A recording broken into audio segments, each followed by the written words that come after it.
The Indian festival is around the corner. IPL 2021 is about to come on the 18th of February we're about to have the IPL 2021 auctions. Welcome to the fourth episode of Bouncer Ki Baat, and today we have a very special guest with us. We have Debjit with us, who's the creator of Forgotten Cricket Memories. Hi Debjit, how are you? Yeah, hi, Israel. Pleasure to be here. How are you? I'm good too. So with Debjit, what we plan to do today is that together we'll be looking at 10 overseas players who would Right. potentially attract the highest bids in this IPL auction. Anything from you, Debjit, Sounds before we good. start? Yeah, sounds good. I think the IPL auction is like a one of a kind thing. It's really started off with a bang in 2008. It really set the tone for the entire series of tournament. So it was something that the world of sports had never seen, leave alone cricket. So yeah, really looking forward to the mini auction. And so let's begin. Sure. So we'll go ahead using a countdown from number 10 and slowly go build up to number 1. So I'll start with Sure, number definitely. 10 in the list that we mutually decided before recording. So on number 10, we've kept Aaron Finch, the Australian captain, T20 opener, very explosive batsman.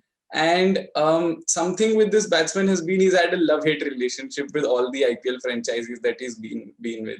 He's played an important role but hasn't performed up to his potential, but still he's managed a way to attract bids. He's played for 7 different teams, and my guess is I'm putting my money that CSK might tend to buy him because they're looking for a replacement for Watson and an aggressive opening Right. batsman. So that might just be the 8 team that he plays for. So that's on number 10, Aaron Finch. Well, my number nine pick would be a slight gamble because he might go unsold. That is Moeen Ali, but Mm-hmm. also because of his spinning abilities on Indian pitches, there is a chance that he might attract buyers. As Manjarekar would say, he's some sort of a bits and pieces player. So, so that could be very useful in a T20 scenario. And with his spinning ability, and if the IPL does end up happening in the subcontinent, then it's likely that he might have some bidders.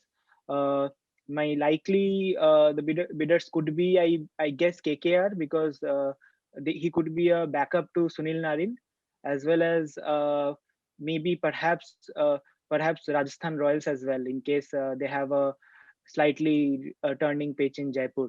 So uh, so I think he might be the number nine pick for me. Right, and we'll go straight ahead to our number 8 pick. On number 8, we've kept Chris Morris, another all-rounder. He's a brilliant death bowler, and he is a pinch hitter in the end, death overs while the team is batting. The only Right. slight issue that might be there is that he is lacking match experience. After the IPL, he hasn't played a single competitive cricket match. So that is something that Right. franchises might consider. But again, I feel he is someone who will attract bids. And 2 teams that come into my mind, one of them being Mumbai Indians because they've released Nathan Coulter-Nile and they've released James Pattinson as well. So he fills in the boots as a death bowler, as a bowler for them, and also as a pinch hitter at the end, just in case their majestic duo of Pollard and Pandya does not fire someday. And the Right. second team in Right. my mind is Kings 11 Punjab because they've had problems finishing an innings in the previous IPL season. A lot of games went to the end and they couldn't finish it properly. So he could be someone who stays at the lower order and finishes matches for them. And they definitely need a death bowler because they've let go of Cottrell and Jordan has blown hot and cold throughout the season. Right. Uh, Moving on, I think my number seven pick would be Glenn Maxwell.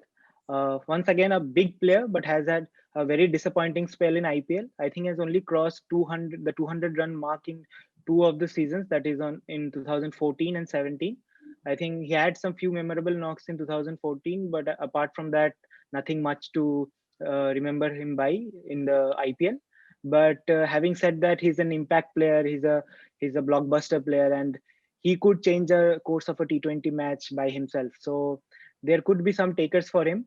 The first team that comes to my mind is Delhi Capitals because of the Ricky Ponting effect. I think he would prefer a fellow Australian in his team. Uh, Second, I think Rajasthan Royals might go for him as well. The reason being, this could allow them to move Butler to the top of the order and play Maxwell in the lower batting order. And finally, I think KKR also there's a chance KKR might go for him. The reason being the fitness issue with Andre Russell.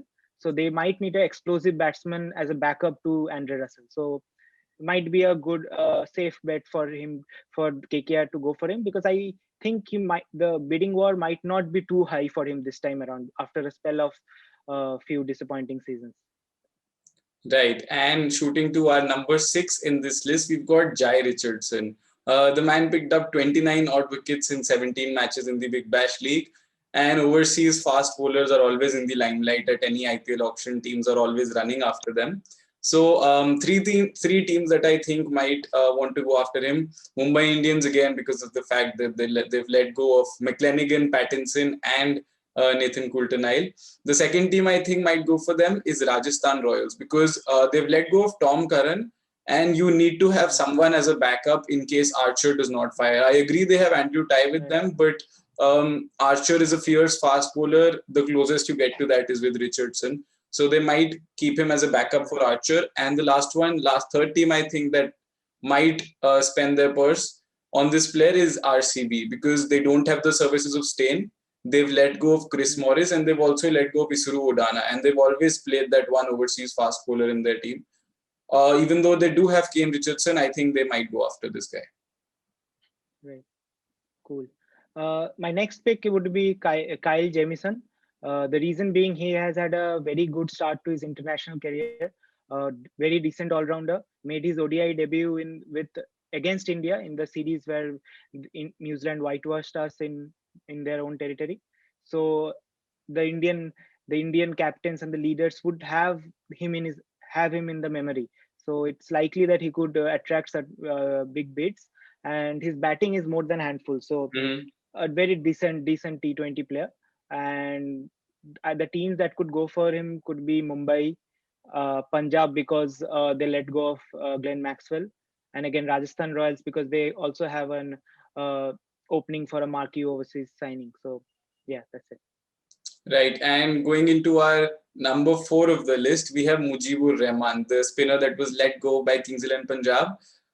He has a lot of variations, and इनके साथ ये रहा है कि he's been a very hot commodity in T20 leagues around the globe, and he was the highest wicket taker Caribbean Premier League में, Big Bash League में भी इन्होंने बहुत अच्छा perform किया.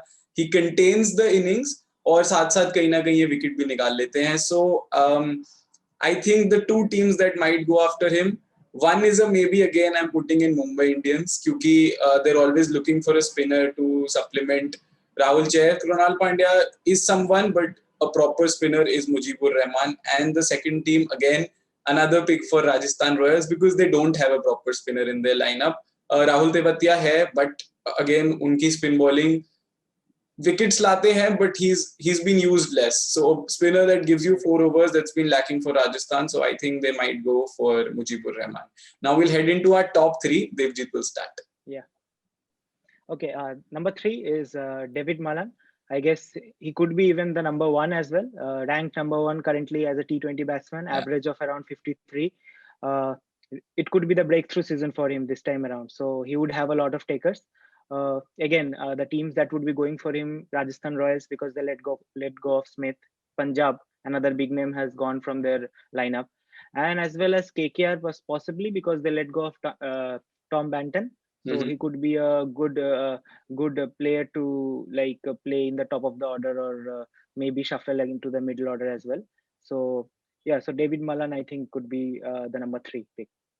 Okay, going into our top 2. On number 2, we've got Shakib Al Hasan, the Bangladeshi all-rounder. He's a complete package. He's a brilliant all-rounder. He bats well. He's a technically sound batsman. Kabhi aggressive form of game khelna ho, to he can switch gears. He has his shots. He has the reverse sweep with him. He has the scoop shot with him.